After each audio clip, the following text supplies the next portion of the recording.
Genesis 1:1. Now, in the beginning, God created the heavens and the earth. The earth was formless and empty. Darkness covered the deeps. The Spirit of God hovering over the surface of the waters. And God spoke. Did you hear what God said? And God said, light came to existence when somebody spoke. And since that day, anything that ever walked came from a spoken word. Matthew chapter 8 verse 8.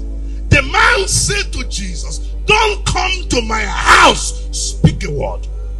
I know the power of spoken word. It doesn't matter how far the person is, words travel faster than electricity. Luke chapter 5 verse 4. The Bible said, and when he has finished speaking, he said to Simon, put out into deep water and lay down thy net for a catch. Peter toiled all the night and got nothing until Jesus came and spoke. Even though God had promised Abraham greatness, the greatness did not come until he encountered his pastor. The pastor of Abraham is called Melchizedek, Prince of the Most High. Look at Genesis 14:18. And Melchizedek, king of Salem, brought forth bread and wine, and he was the priest of the Most High God. And he blessed what? Him.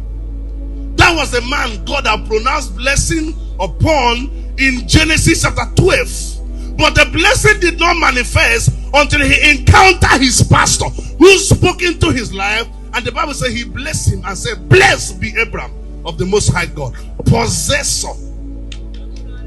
God promised him heaven and earth. He didn't give it to him until a man speak it into reality. In Genesis 27, when Isaac wanted to die, in verse 4, he said to Esau, go and get me and make me sovereign meat such as I love, and bring it to me, that I may eat, and my soul will do what?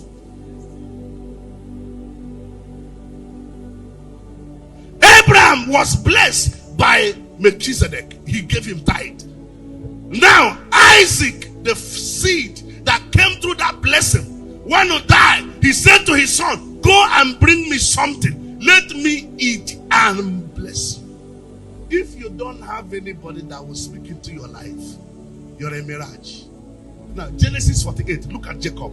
And it came to pass after these things that one told Joseph, behold, thy father is sick. And he took with him his two sons, Manasseh and Ephraim. And one told Jacob and said, behold, thy son Joseph come unto thee. And Israel strengthened himself and sat up upon the bed. Somebody told Joseph, your father want to die. When the moment the guy had it, he knows that when his grandfather want to die, he did something. He took his two sons. When the father saw him, he said, this boy, you are wise. The Bible says he sat up. Genesis 49. And Jacob called all his sons and gathered and said, gather yourself together that I may tell you that which shall befall you in the latter days. Gather yourself together and hear, ye sons of Jacob, and hearken unto Israel thy father. Spoken word. Reuben, thou art my first son, my might, the beginning of my strength, the excellent of dignity, the excellent of power. The next verse. Unstable as the water, thou shalt not excel, because thou went up to my father's bed and defied it. He went up to my crotch.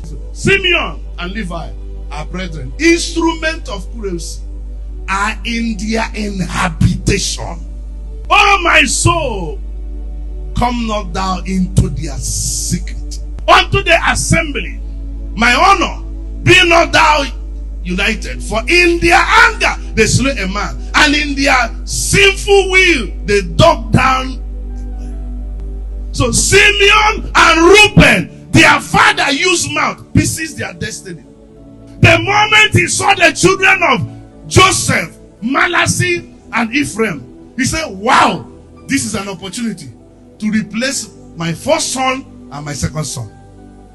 He said to them, God promised to give me the whole land. As I have seen this, your two children, they are no longer my grandchildren, they are now my direct children, like Reuben and Simeon, who are very stupid. I replaced them with Manasseh and Ephraim. Spoken word. From that day, Reuben became a vagabond. Simeon became a man of anger. The anger that comes on him was what killed Moses. Moses is a descendant of Simeon, Levi. A spoken word. Who has spoken over your head? So Reuben was missing road until Deuteronomy 33 verse 6. Put it. He encountered another priest. Let Reuben live and not die, and let not his men refuse. He encountered another man who have to speak. Can I break the word spoken over your head? Will you permit me to speak over your head? Everybody rise on your feet and put your hand upon your head. Whether it's your father, whether it's your mother, whether it's your uncle, whether it's your grandfather, anybody that has spoken against you out of anger, and the world have been following you for 20 years, for 30 years, for 40 years, as you shout to Amen, I cancel it.